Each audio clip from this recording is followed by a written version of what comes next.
Ai, que tédio. Vou inventar alguma coisa.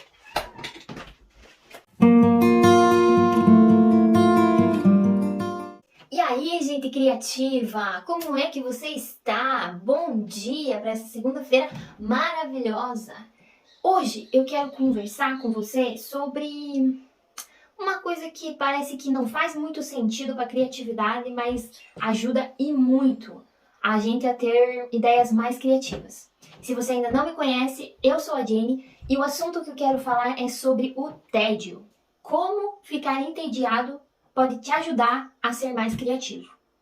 E para falar disso, eu trouxe dois casos de duas pessoas famosas. É claro que podem existir outras pessoas, mas eu trouxe especificamente essas duas pessoas para falar sobre o tédio e como ele pode ser um grande estimulante para a tua criatividade. Porque a gente fala aqui que para você ter ideias criativas, você precisa fazer a garimpagem, né? Você precisa absorver coisas diferentes, coisas novas e viver experiências diferentes e ler coisas diferentes, assistir coisas diferentes, conversar com pessoas diferentes. Mas só que acontece que quando você faz muito esse tipo de coisa, quando você tipo, garimpa direto, sem ter um momento mesmo de relaxamento, um momento de descansar a cabeça, você acaba saturando aquilo. E aí você já não consegue mais absorver as coisas de uma forma que elas sejam eficientes para você ter ideias criativas.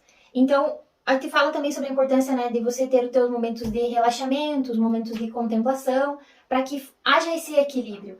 E os momentos de tédio, em que você fica entediado, eles são grandes estimulantes da criatividade, justamente porque eles vão contrabalancear essa busca por novos estímulos que a gente tem, que acontece no nosso dia a dia. Porque a gente está exposto a diversos estímulos diariamente. Você entra no Instagram e ali você tem diversos estímulos o tempo todo. Você fica 15 minutos ali, você absorveu muita coisa. Só que pode ser que essa absorção que tenha acontecido, ela não tenha sido uma absorção eficiente para que você consiga gerar novas ideias. Não foi uma absorção consciente daquilo que você estava vendo.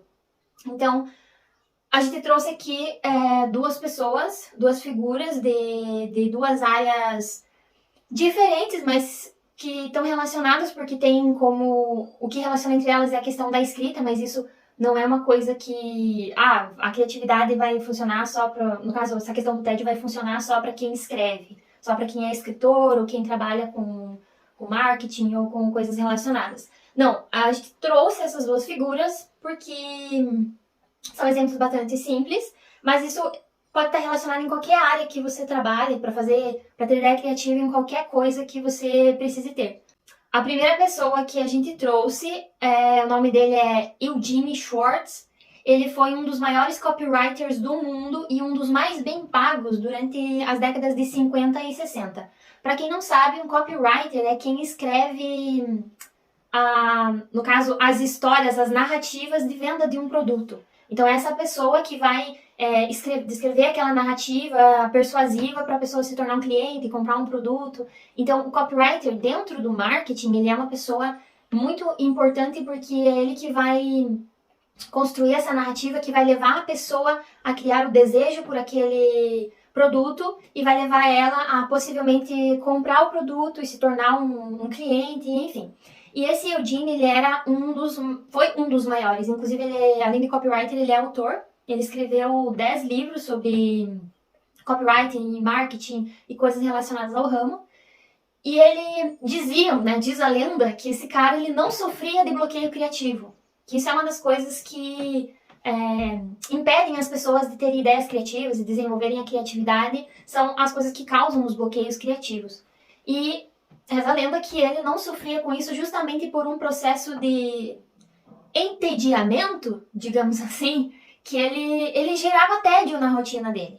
Então, quando ele precisava criar alguma coisa nova, alguma copy nova, né, para um produto, para um cliente que ele estava trabalhando, e ele sentia que ele não estava conseguindo ter muitas ideias criativas, ideias diferentes, ele sentava na mesa dele e ele tinha uma regra que ele dividia o tempo dele entre 33 minutos e 33 segundos, e ele tinha uma regra, que ele tinha que sentar na mesa, né, na escrivania, ele podia escrever ele podia olhar para as paredes, ele podia não fazer nada, mas a única coisa que ele não podia fazer era sair da cadeira, era sair da mesa dele. E ali ele ficava nesses intervalos de 33 minutos e 33 segundos, onde ele, na maior parte do tempo, ficava sem fazer nada. E acontecia que o tempo ia passando e ia acontecendo a saturação de estímulos no ambiente em que ele estava. Tipo, você cansa de ficar vendo a mesma coisa. Você cansa de ficar na mesma posição, fazendo a mesma atividade durante muito tempo. E isso, nessa saturação dos estímulos que acontecia, ele conseguia ser criativo, porque aí vinha essa necessidade de, poxa, tô entediado, eu preciso inventar alguma coisa. Eu preciso fazer alguma coisa. Eu preciso começar a escrever, como era o caso dele, qualquer coisa que seja. Não importa se vai ser uma ideia boa, se vai ser uma ideia ruim, se ela vai vender milhões, não importa isso nesse momento. O que importa é que eu preciso começar a escrever, preciso colocar a ideia no papel, eu preciso fazer alguma coisa. E aí que ele tinha as melhores ideias, porque ele criava esse tédio na rotina dele para que isso estimulasse as ideias. Aquela coisa, se eu tô vendo as coisas sempre do mesmo jeito, o meu cérebro ele começa a criar caminhos diferentes e criar histórias e conectar pensamentos e transformar aquilo em ideias. Porque lembrando, ideias são pensamentos que se cruzam. Então, quanto mais pensamentos diferentes você vai tendo, que muitas vezes não tem nada a ver uma coisa com a outra, tipo manga e feijão, e você mistura aquilo e aquilo se transforma numa coisa legal, numa ideia criativa. É isso que acontece com os pensamentos e eles se transformam em ideias. Então, o Eugene, ele fazia esse processo de ficar lá sentado sem fazer nada, teoricamente, e ele tinha as ideias criativas dele. Quantas vezes, vamos pensar se isso já aconteceu com você, de você pensar assim, a semana inteira você trabalhou ali, igual um cavalo, que nem a gente diz aqui no interior, e você pensa, nossa, domingo eu quero fazer nada, absolutamente nada, quero ficar deitado na minha cama olhando pra parede. E aí, você até consegue ficar, tipo, meio-dia, sei lá, umas 3 horas. Mas aí começa a ficar, sabe, dá aquele comichão, aquele negócio assim que, nossa, eu preciso inventar alguma coisa, eu preciso sair, fazer uma coisa diferente, porque eu não aguento ficar parado. Você começa a ficar entediado, ele começa a ficar chato de você ficar naquela posição, porque, sei lá, aquilo já cansou, já saturou. Então você precisa aí testar uma receita nova, sei lá, vai consertar alguma coisa que estava quebrada, vai inventar alguma coisa que você queria inventar faz tempo, mas nunca tinha parado para fazer aquilo. Então você sai fazer alguma coisa porque você cansou de ficar parado, aquele negócio tá entediante e você precisa fazer alguma coisa. Aquela coisa, movimentar o esqueleto, botar a cachola para funcionar e criar uma coisa nova. Então, esse era o processo que o Eugene usava para ter as ideias de copy dele. E por ele ter sido um dos maiores copywriters do mundo, a gente tem a comprovação de que essa técnica funcionava. Claro que talvez não funcione para todas as pessoas, porque cada pessoa tem um processo criativo, um processo de ser estimulado, criativamente falando, diferente. Então, para ele, talvez servisse essa coisa de regrar o que ele fazia, de colocar exatamente 33 minutos e 33 segundos para criar esse tédio. Pode ser que pessoas, ou tem outras pessoas que vão, por exemplo, se entediar depois de 3 horas, ou vão se entediar de, sei lá, ficar varrendo a casa, de ficar fazendo uma atividade repetitiva ali. E é engraçado porque eu percebo que aqui, no caso, na nossa fazendinha, a gente lida com batatas, né? O pai planta batatinha. E a gente faz um processo teoricamente artesanal. Somos nós que plantamos, nós que colhemos, a gente traz para casa, faz a parte da classificação, né? Separar as graúdas das miúdas e faz, empacota, né? Coloca nos saquinhos e vende. E nesse processo de fazer a classificação, de separar as sementes, de separar que é para consumo, de tirar as que estão estragadas, cortadas e tudo mais, é um processo repetitivo ali. É uma coisa que você não precisa pensar muito, racionalmente falando, para você fazer aquela atividade. E quantas vezes já de estar trabalhando naquele processo ali de separar e tipo, todo mundo fica quieto, cada um no seu mundinho, eu já não tive ideia de fazer coisas, ideias de histórias, ideias de muitas vezes materiais aqui pro YouTube, pro Instagram nosso, o Fotossíntese do Saber. Veio desse momento porque de fazer aquela atividade mecânica começou a ficar entediante aquilo. Então o cérebro ele começou a conectar as coisas e criando ideias criativas e fazendo se movimentando de um jeito diferente que foi levando até essas ideias, até esses pensamentos criativos. E aí eu chego na outra figura, na outra pessoa que eu trouxe para falar sobre como o tédio pode te levar a ideias criativas, que é como se você acompanha já o YouTube, já deve ter me visto e ouvido falando do meu autor favorito, que é o Tolkien. E é muito engraçado, quando eu descobri a origem da... Quando eu descobri isso que eu vou contar pra você, eu fiquei assim, tipo, nossa, cara, de onde é que ele teve a ideia? Foi uma situação tão simples. Porque às vezes a gente acha que as pessoas têm ideias criativas como uma iluminação divina. Como se tudo estivesse escuro ao redor e de repente viesse aquela luz direcionada para aquele ser humano e ele, pô, nossa, olha a ideia criativa que eu concebi nesse momento. E não, às vezes as ideias criativas elas vão partir das coisas mais simples e mais tediosas do teu dia a dia. E aí vai depender de você colocar esforço, colocar dedicação, colocar constância para transformar daquela ideia, daquela semente, em algo maior. Em algo que cresça, que se desenvolva, que gere frutos e daí por diante. Então, quando eu descobri como o Tolkien, não sei se eu comentei, mas é o Tolkien, meu autor favorito. Quando o Tolkien ele concebeu, digamos assim, a ideia do Hobbit, né, desse livro maravilhoso aqui, ele estava corrigindo provas da faculdade. Ele era professor em Oxford e ele estava naquele processo chato e desgastante de corrigir provas. E até que ele já estava tarde da noite e ele cansado, porque, gente, se você é professor, você sabe como é chato corrigir prova. E como ele era professor de língua inglesa e era uma coisa mais escrita, né, coisa mais teórica, é chato você ficar lendo milhares e milhares de textos. Você cansa, né, aquilo é exaustivo. Então ele já estava cansado de corrigir aquelas provas, mas fazer o quê? Era o que pagava as contas, era o que alimentava a casa, era o que dava comida, né, para a esposa, para os filhos, que pagava a escola dos filhos. Então, era uma coisa que ele tinha que fazer, apesar dele amar falar sobre língua inglesa, e ele foi um dos maiores filólogos dos últimos tempos. Então, ele fazia aquilo por mera sobrevivência, né? E enquanto ele estava corrigindo essas provas, já cansado, né, tal, tarde da noite, ele parou. Aquele momento que o teu cérebro para, assim, você fica focado olhando numa coisa e vai longe, devagar, sabe? O cérebro começa a criar histórias, negócio. E ele parou na metade da prova que ele estava corrigindo. Ah, não, na verdade ele terminou de corrigir uma das provas e tinha uma folha em branco entre aquela pilha de provas. E ele parou naquela folha em branco e ele fixou o olhar num buraco no tapete que tinha na sala dele, né, no escritório dele. E ele ficou olhando aquele buraco. E nesse momento de tédio que ele estava, misturado com o cansaço e tudo mais, veio a frase: numa toca no chão vivia um hobbit. E ele anotou essa frase naquele pedaço de papel em branco. É claro que ele deixou guardada aquela ideia, porque ele, na final das contas, ele não sabia nem o que era um hobbit, nem por que eles moravam num buraco, e nem por que aquela ideia tinha vindo na cabeça dele.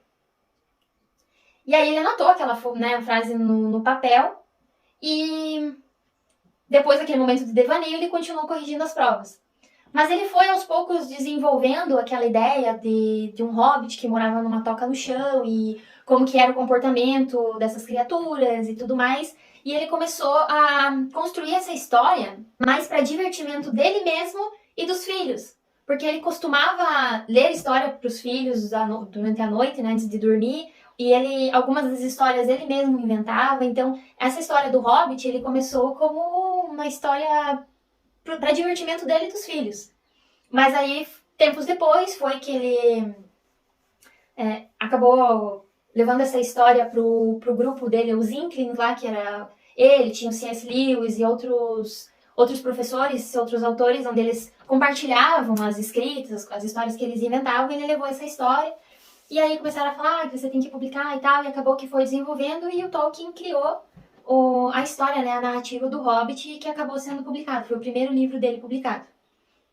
E daqui se desenrolou O Senhor dos Anéis, e começou a serem publicados outros trabalhos dele. Mas se você for parar para pensar, a origem da história, dessa história em particular, foi uma origem bastante simples, num momento muito corriqueiro, muito cotidiano, muito rotineiro do autor. Porque ele ficou entediado. com aquilo que ele estava fazendo naquele momento, e o tédio serviu para que ele juntasse peças com base no que ele já vinha lendo, né, no que ele estudava. Ele já estudava a literatura islandesa, então, e outras literaturas, e ele estudava as palavras, e isso foi se juntando, se conectando na cabeça dele, e ele gostava de criar histórias, então era uma coisa natural para ele, era o feijão com arroz dele. Então, isso, de certa forma, foi se juntando naquele momento de tédio e gerou essa história. É claro que se o Tolkien tivesse parado simplesmente na frase "numa toca no chão vive um hobbit", esse livro não teria se desenvolvido se ele deixasse aquela semente anotada no papel e nunca mais desenvolvesse nada. Então, é por isso que eu falo que, mesmo que você use o tédio como um estimulante para ter ideias criativas, você depois precisa ter força de vontade e constância para que aquela ideia criativa se torne alguma coisa que você possa agregar algum valor. Seja um valor pessoal, um valor sentimental ou até um valor monetário. Então, é preciso não ter só os momentos de tédio para criar ideia, mas também essa constância, né, essa perseverança em você desenvolver aquela ideia que te veio a partir daquele momento de tédio. Então, se você em algum momento estiver precisando ter alguma ideia criativa, mas nada surge na tua cabeça, experimente ficar entediado com alguma coisa, experimente ter aquele momento que você senta e fica olhando para a parede. Muitas pessoas têm ideias criativas enquanto elas estão meditando. Porque o que é a meditação? É justamente essa saturação de um estímulo. Né? Se você for pegar a meditação budista, você sentar lá de frente para uma parede branca, você começa a saturar esse estímulo no teu cérebro, e isso vai, consequentemente, te levar a fazer novas conexões, a pensar em coisas diferentes, e dali surgirem ideias criativas. Então, experimente fazer esse processo, essa técnica, não necessariamente como o Eugene faz, de você, de uma forma intencional, você ficar entediado de colocar uma regra ali. Pode experimentar fazer isso também. Mas comigo, o que funciona é fazer coisas manuais, trabalhos manuais. Então, sei lá, varrer a grama aqui de casa, que é uma montoeira de grama, então quando corta a grama tem bastante coisa para varrer. Varrer grama é uma coisa que chega num ponto ali, você já tá entediado o suficiente para começar a criar coisa na tua cabeça. Ou quando a gente trabalha lá no galpão com o pai também, é um momento que surgem bastante ideias. Muitas vezes eu vou fazer coisas de artesanato, que é uma coisa que eu gosto de fazer como hobby. Então, bordado é uma coisa que eu gosto de fazer, é um dos meus hobbies. E chega no momento que eu fico entediada ali e eu consigo destravar a cabeça e começar a gerar as ideias criativas que talvez eu esteja precisando. E aí, se você precisa de uma ideia criativa específica, digamos, você tem um problema no teu trabalho, ou na casa, ou no teu negócio, e você quer ter uma ideia criativa para resolver aquele problema, você deixa o problema incubado. Você especifica esse problema para você mesmo, como se você sentasse numa reunião contigo mesmo e falasse, ó, o problema é esse, e a gente precisa de uma ideia criativa para resolver isso aqui. Então, vamos começar a pensar nisso. Quando você deixa esse problema incubado na tua cabeça, ele vai ficar guardado ali. E se você vai e faz uma atividade que vai te entediar, que vai deixar você nesse estado assim de, nossa, preciso inventar alguma coisa, aquele problema, ele vai estar ali meio que atraindo possíveis soluções, possíveis possibilidades, e você resolver aquilo, e você começa a juntar 1 mais 5 com aquela torta de limão e o cavalo que passou troteando ali na estrada, e quem sabe você chega numa resposta. Você começa a juntar as coisas que, né, aparentemente não tem nada a ver, e você consegue chegar nessa resposta criativa. E é claro que essa coisa do tédio, ele parece muito contraintuitivo para a questão da criatividade. Porque você fica pensando assim, como é que eu ficar parado ali ou fazendo uma atividade repetitiva vai me levar a ter ideias criativas? Se para ter ideias criativas eu preciso ter pensamentos diferentes, e esses pensamentos precisam cruzar para se tornar uma ideia, para então ser um negócio diferente, criativo, biriri bororó. Mas é justamente essa questão da saturação de estímulo que vai fazer com que você comece a pensar em coisas diferentes, em coisas que você ainda não pensou, e a combinar pensamentos que você ainda não combinou, ou talvez achou que eles não fossem possíveis de serem combinados. E existem estudos hoje que comprovam que o tédio, ele ajuda na questão da criatividade, te ajuda a ter ideias diferentes e ter ideias criativas. Espero que você tenha gostado desse vídeo, que ele tenha te ajudado a talvez lidar com algum bloqueio criativo. Muitas vezes a gente tem bloqueios criativos na nossa vida justamente por buscar muitas ideias, buscar muitas referências, por garimpar muito, e a gente acaba travando o nosso cérebro de ter ideias criativas porque a gente enche demais a nossa cabeça com as coisas. E isso também é ruim. Uma cabeça muito vazia de referências, de estímulos é um problema. E uma cabeça muito cheia também é um problema. É o quartinho da bagunça, onde você vai entulhando coisa ali, vai socando, socando, socando. Vai chegar uma hora que você vai abrir a porta e você não vai se entender ali dentro. E isso é complicado para a criatividade. Porque, de certa forma, precisa existir uma limitação para que você consiga criar. E o tédio, ele te ajuda a fazer muitas vezes essa delimitação, a você conseguir organizar essas ideias e a estimular você a conectar essas coisas. E é isso aí, eu vou ficando por aqui.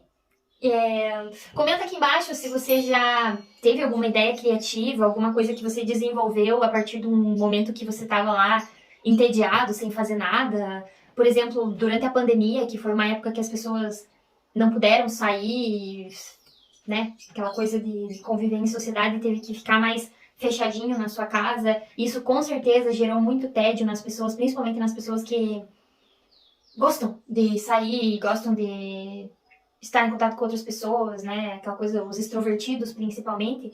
Conta aqui se você já teve alguma ideia que partiu de algum momento de tédio, alguma hora que você estava ali cansado de fazer nada e aí você pensou, vou lá inventar alguma coisa. Conta pra gente aqui e até o próximo vídeo.